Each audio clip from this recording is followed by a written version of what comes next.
Tome cuidado com o que habita ao seu redor, pois em alguns lugares da Escócia uma perigosa entidade habita. Seu nome é Beitir. O Beitir, traduzido por serpente ou relâmpago, é uma entidade muito popular na Escócia.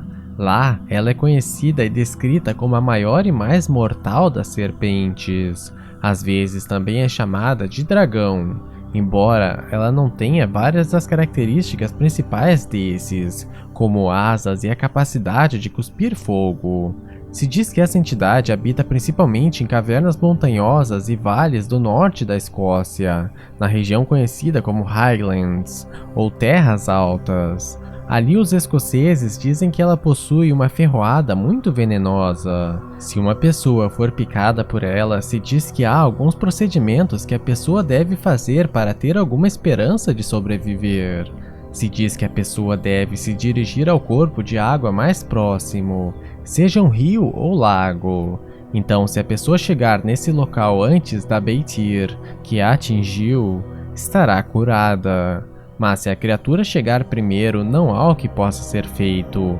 A pessoa está condenada a morrer.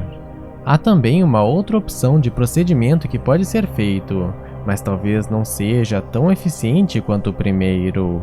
Algumas pessoas dizem que uma cura para o ataque dessa entidade seriam as águas de um local onde a cabeça de uma serpente qualquer foi depositada.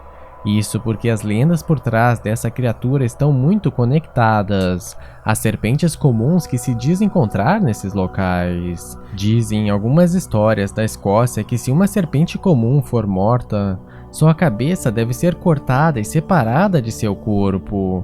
Caso contrário, essa serpente irá renascer, mas não como uma serpente normal, e sim como uma Beitir. Ou seja, como uma ameaça muito maior para os seres humanos. Ao mesmo tempo, também se diz que qualquer serpente comum que for avistada deve ser inevitavelmente morta. Caso contrário, seria um mau presságio para aqueles que moram nessa área da Europa. Há, inclusive, alguns relatos considerados reais por algumas pessoas sobre as Beitir. Dizem que uma delas foi morta em Ballymonade, nos primeiros anos do século passado. Media cerca de 3 metros de comprimento.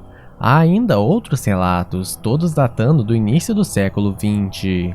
Hoje em dia se diz que as serpentes Beitir são raras e bem menores do que já foram, principalmente na região norte da Escócia, nas chamadas Highlands, onde se dizia ser possível encontrar exemplares grandes e numerosos dessas criaturas.